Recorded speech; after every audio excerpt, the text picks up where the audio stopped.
So, Dieter, you're, I would say, a specialist on documentary filmmaking. You've been teaching 43 years now. You published several books. You've been writing. You've been all around the world, and I'm going to write down all what you did so people could know you better.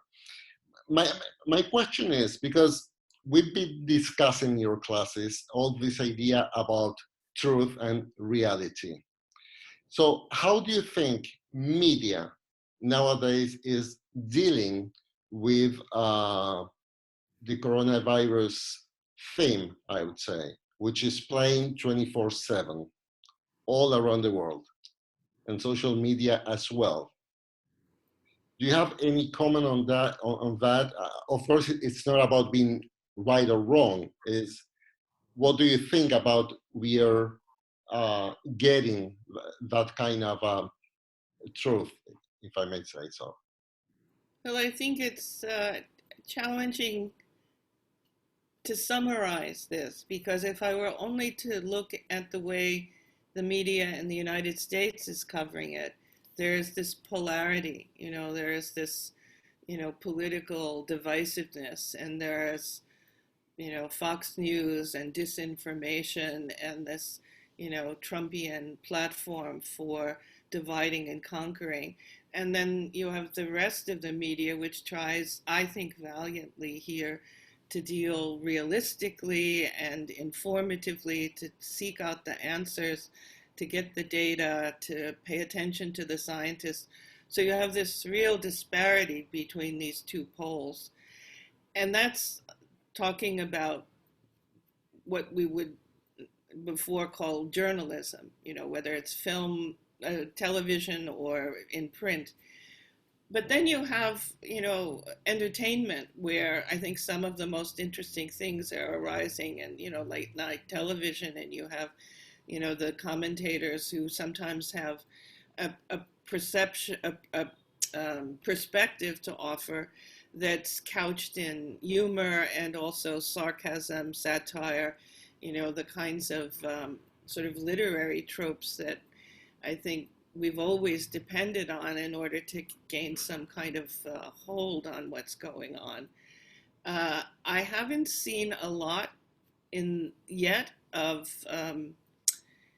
documentary work, although a couple of my students have done some work. One actually had an op-doc in the New York Times. He's Chinese, and he was in back home for the Lunar New Year and made a short tape about how his family dealt with quarantine before it was here.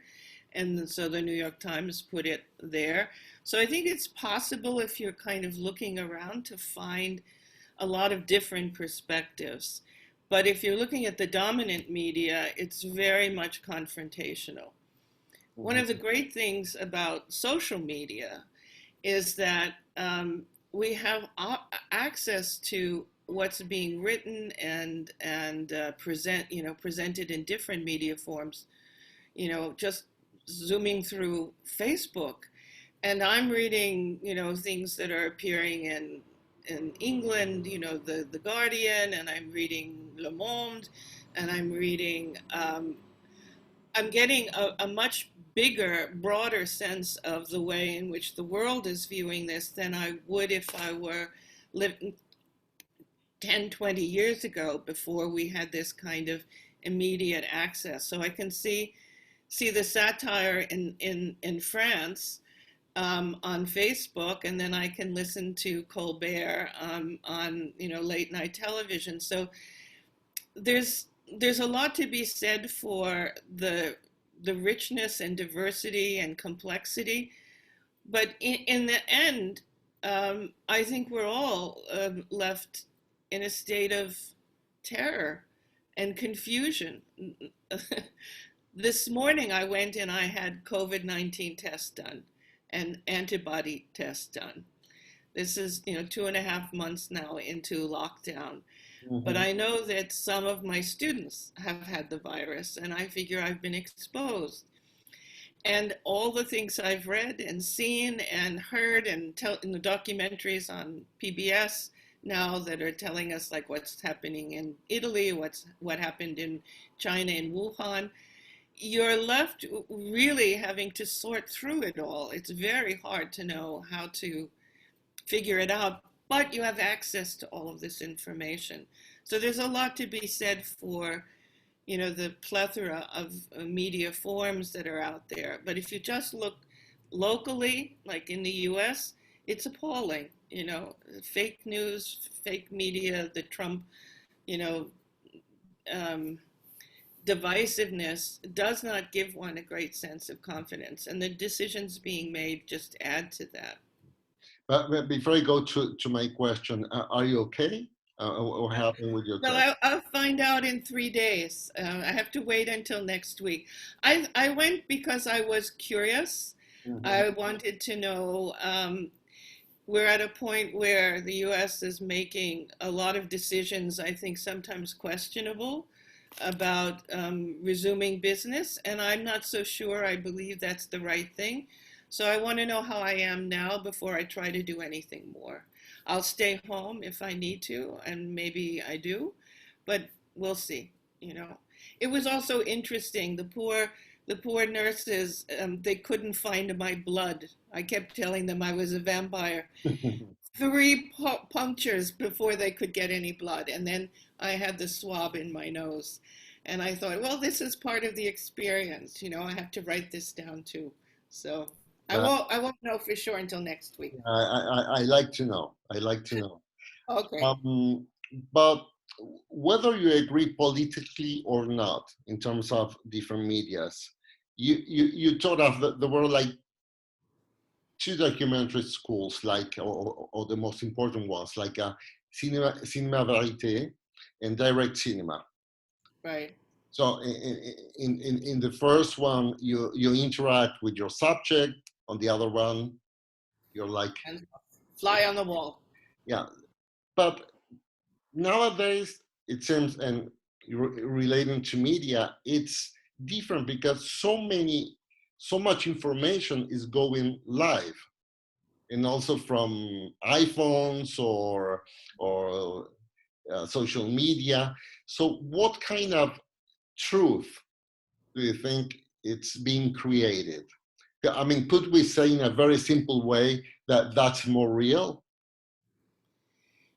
Well, even though it's been cut? yeah.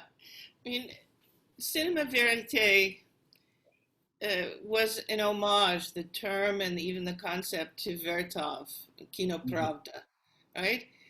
And I've always taught that Vertov was something of a trickster because he claimed the importance of documentary over fiction, and yet his film, Man with a Movie Camera, made absolutely clear that the filmmaker is always constructing reality in his film. So Kino Pravda was more film truth than truth. It's how film can deliver truth, but it's always a perspective. Mm-hmm. And I don't think that's changed. That's one constant throughout the whole history of documentary. And verite and direct cinema are by no means the latest word on truth. We're living in a time of, the hybrid form where there is the intermingling of fact and fiction.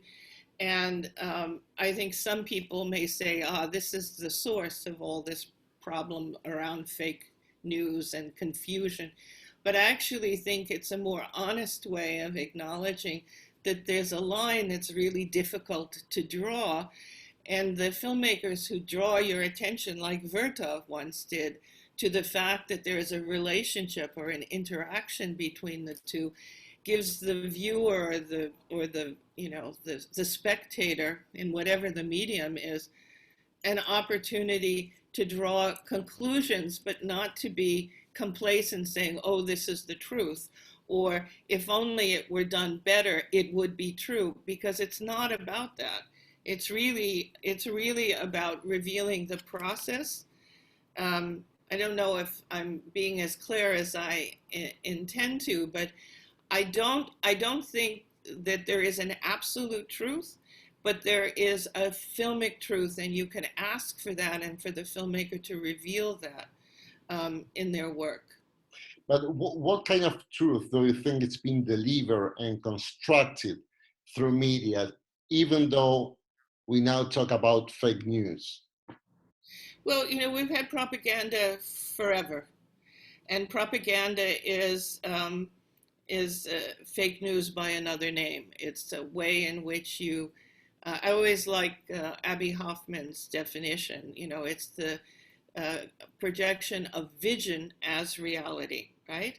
So fake news is a denunciation of what may in fact be true, because it's not something that satisfies the critic. And of course, we think of Donald Trump as the originator of the clarion cry, denouncing things as fake news. But I think that it's not so simple, and there's always, how can I put it? Errol Morris, a documentary filmmaker whose work I've often championed, believes there is such a thing as facts, and there are things that are rock solid. Mm-hmm. And I think he's right in that. But there is also an area that's grayer, where it's not so simple, where it's not necessarily about facts. And then you're really looking at other things. You're looking at ethical issues and the integrity of the filmmaker, where it's not something that's just black and white and so easily defined. And fake news is when you begin to smear the integrity, the ethics of a filmmaker or a journalist for good or ill, because you want to pull the rug out from underneath what they're saying, usually because it's not in agreement with your own view. And that view can be propaganda, can be vision as reality. I don't want to keep referring to COVID-19, but we have so many instances where things are lay claim and have then proven false. That's not what's branded as fake news. It's when someone holds that accountable, and then they are called the purveyors of fake news. Can you give some examples about that? Because, I mean, of course, some people may like Fox News and other people the New York Times, right? Mm-hmm. But that doesn't mean that one is necessarily the fake news and the other one is always like the right news, right? So right. How could you explain in the way in which different media, because find that there isn't just one media, interact with this idea of fake news and truth? Well, I'm going to go about this a little bit roundabout. Yeah. As a historian, I think of how the problem really arose when news departments in television, at least in this country, in the United States, ceased being separate from the entertainment divisions, and they were combined. And then news was not something that was reliant on advertising revenues and spectatorship, ratings of viewership. And suddenly the news now was competing for budget and support in terms of how much they pleased the public. And the values of truth and clarity and social justice somehow informing the way in which the news is presented, where there was some kind of ethical standards being applied, began to be eroded rather rapidly even. And I think that's part of the reason why we don't have such a clear divide between news and fake news. Fake news is an attack on it. This is my perception anyway. When something is branded fake news, it's because the message it delivers is unsatisfactory to the person criticizing it. It's very different than saying we have more evidence to suggest that the whole story is not here. Those are speaking in journalistic terms, where you're measuring the resources that have been brought to bear, so that the story is presented in a clear and the word usually is objective, but I think maybe objective is part of the problem. Objectivity is an elusive goal, but somewhere or other you can sense that there are values that are being, standards that are being set against which the purveyor of that story is being held accountable. Fake news is something else entirely, in my mind. You know, let me insist, could you give an example about this crisis of the coronavirus in the way that media has dealt with this reality or idea of truth? Let me think for a minute. Well, the first thing that comes to my mind right now is the president's insistence that hydroxychloroquine is useful in combating the virus. And there has been lots and lots of scientific reports that suggest that this is not the case. And in fact, not only is it not the case, it can be damaging to people with heart disease, making the availability of the drug for people who need it for diseases like lupus.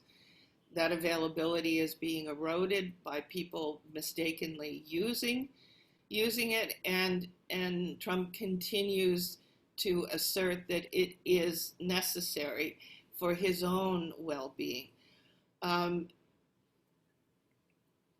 There's a difference between that and his suggesting that people should use bleach, Yeah. sort of drinking bleach, which is, hysterically mad in a way.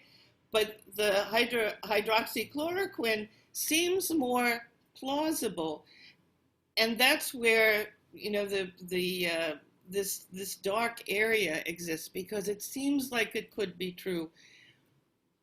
But I think, and I'm not so sure that this is the case, so I probably shouldn't say it, but we know that Trump is benefiting from the conduct of the treatment of the COVID-19 in terms of his political goals, probably also in terms of his economic resources. And so what he is doing to hide his own behavior is to criticize, the scientists who are involved in this, whether it's Fauci or I can never remember the woman. Is it Birx or Bricks? I don't remember. Yeah, I can't recall now. But I really think that what it does is it creates confusion. So the White House issues standards, everyone should wear a mask, and then the president doesn't. Then there's news that there are people in the White House who are found positive. And he goes on Veterans Day with 90-year-old veterans, and he wears no mask. And we know that they're the most vulnerable people. So there is this like a disconnect between what we're seeing, what we're hearing, and what we're being told. And I think this fake news is a screen that gets thrown at people in which they can denounce everything and only choose to believe what they want. And in this case, they believe in the leader whom they follow, rather than the evidence as it's presented using the measures that we're used to expecting, that would indicate that something was accurate, fair, produced with integrity. So I think what has happened is, in this very combative environment, news is what's losing out. And it's all being sort of tarred with the brush of fake news. And if everything is fake news, then nobody knows what to rely on. And then you have control over people. It's a very dangerous thing. We see it here. It's very, very dangerous. You know, it's far removed from the days when Vertov said, look, I'm constructing this reality for you. Yes, documentary is good, but keep in mind that there's somebody behind the camera who's making the decision where to point it and what to show you and what perspective they have. That's kind of gotten lost along the way. I mean, cinema verite, direct cinema, we're so far beyond that now. Everything is subject to question. So do you think that in the regard, direct cinema approach has won? No, I don't think either one has won, frankly. I mean, I think that, you know, when the post-war years demanded a more realistic approach to filmmaking, and the voice of God authoritarian narrative was rejected, people wanted to have an experience of directness in their reality. They didn't want it glossed over. They wanted to feel it was real. And these two approaches, one was, if we don't interfere, it'll be true. And the other one is, if we interfere, then people will reveal their true selves. Those two things have been combined over time. So it's all cinema verite, but it's a combination of the two. It's okay for the filmmaker to pull people out, but it's also okay to observe them. And right now we're living in an era of observational cinema, which I think a lot of people have retreated to away from this kind of conflict arena. And observational cinema is really a revisiting of direct cinema. And I think it's bogus to assume that that's your protection, because we know better. We know that it's never that simple. And that's not the only way, or maybe even the best way, or the most reliable way to arrive at truth. And do you have any personal preference in terms of which approach to have in terms of this idea of truth? Well, I don't believe it's either or. Mm-hmm. I think that we live, you know, today the term that's most often used is hybrid. You know, documentary is a hybrid form. It has a little bit of truth, it has a little bit of fiction, you know, fact and fiction mixed together. And some of the best filmmakers, I think, making documentaries today are sort of shaking hands with the two poles and acknowledging their relationship. So I really don't think, the notion that one approach to filmmaking is your protection is, I think, rather naive. I think to be able to engage the viewer into thinking about the choices that are being made and where the values lie and how much aesthetics informs what you take away from it, that's a more responsible approach to dealing with documentary and the truth that's being examined, shall we say, not assured, but examined. Mm-hmm. It engages the viewer in making decisions for themselves, but it doesn't assume that, you know, everything is fake news or everything is radically left and responsible. It assumes something else, but still there are standards there. Mm. And the fact that the COVID-19 issue, it's 24/7 on media and you know, all around the world. Is it because of an existential angst, or is it a commercial thing because, well, that's what people like to talk about? Because of course we don't need that amount of information all the time, everywhere. At the same time, that's what's going on. I really don't think I don't think it fits into that alternative. Yeah. I think that I think that we're terrified. We don't know if we're going to die. It's really fundamental. This is a pandemic that's life and death for the entire population of the planet. And people want to know more, and they're terrified to know more. And so it's like a ping pong between more, tell me more. I want data, I want information, I want people I can believe. And then go away, let me watch a movie, let me fantasize another reality, let me, I don't know, let me space out, you know. Yeah. And I think the media, at least as I experience it here, is doing their best to provide people with what they need to know, and even to anticipate what they need to know. You know, whether it's how to find work when there are no jobs, how to find food when they can't afford to buy it, how to deal with depression and anxiety, how to cook.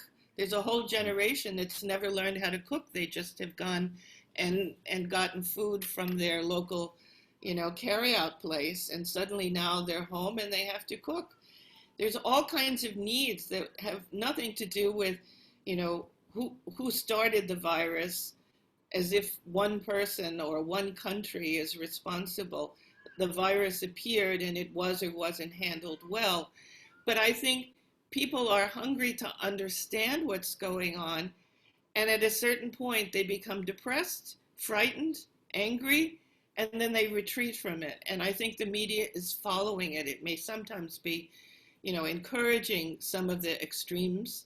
But I think actually I'm finding when I'm watching like the news or listening to it on the radio, because I read and I watch and I listen, that there are more stories now coming in that are less pandemic related and have to do with other things happening, sometimes tragedies, you know, like the plane crashing in Pakistan. But I think people want to know other things. They don't want to just be facing death constantly, but they also want to know how to deal with it. So I don't think the media has done a bad job in, you know, the mainstream media, and I think the independent media has done their best to keep up without the institutions that were there supporting them before. They don't have access to the equipment, they don't have the resources to do the kind of editing that they would have done. But people are discovering other ways in which to make it work without all of the bells and whistles that we associated with professional media. So, you know, there are many things happening, some of them very, very good, and some of them, you know, not so good. I don't see it being driven by cravenness or, you know, a desire to be making more money on the backs of the people who are, you know, the first line of defense. I just see it as we're all in over our head, and the media is the one thing that we can hold on to in this time. No, I didn't mean that they did that because they wanted to earn money. It's only because the attention was there. Yeah, it's hard though not to imagine that. You know, if I posted on Facebook a quote that someone had identified about sort of looking through the bars at the people who were drinking. Yeah. Now that it was possible, and a dram of whiskey is not worth getting the pox. And it was a quote from Samuel Pepys from the 1655 during the plague in Europe. And it's the same thing. So I actually think that there are some really interesting similarities. And he was writing in his diary, and we have Facebook, and we have network news, and we're all trying to figure out what to do with it and looking to see how have other people dealt with pandemics in the past, you know, or how have artists like Camus written about the experience of this. I mean, people are desperate to know, and then they reach a point of satiety, and then they want to escape. Mysteries. I want to read mysteries. I want to look at exciting stories on Criterion Collection classic films. I want to escape. And is there any thought or emotion that you have because of this? I don't know if it's too personal, but I'd like to know. Well,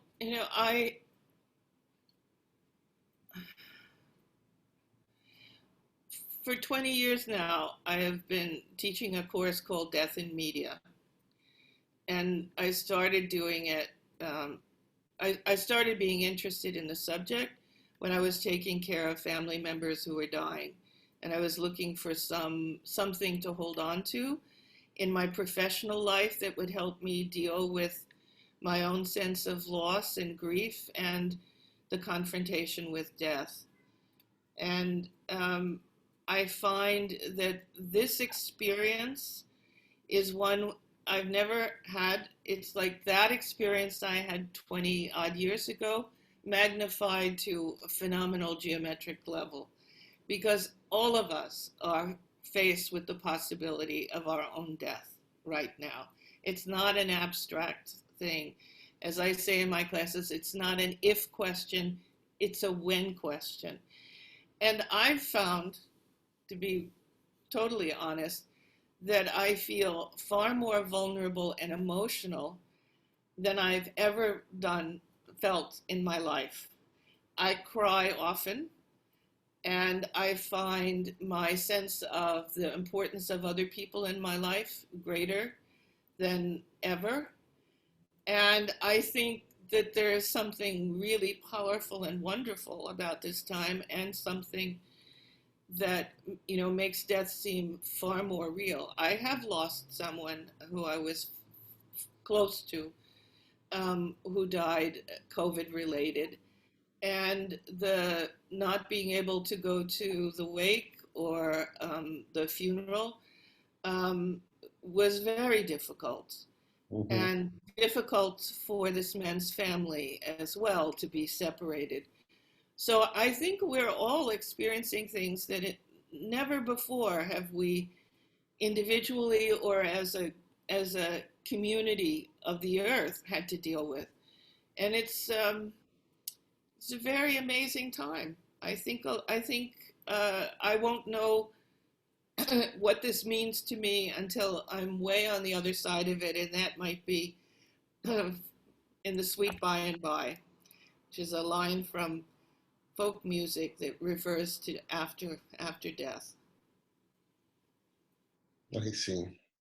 Deirdre, I learned a lot from you. I was your student. I keep on learning from you.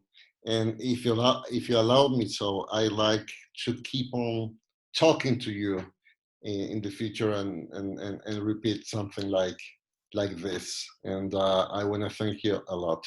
And I want you to take care of yourself. Thank you very much, Marcelo. I will do my best to do that, and I say the same to you. As I remarked earlier, you're one of the special people, which is why I remember you well. And I'm glad that you're still doing what you're doing. So anytime. And please keep me posted. I will. Take care. Thank you very much, Deirdre. Okay. Bye now. Bye.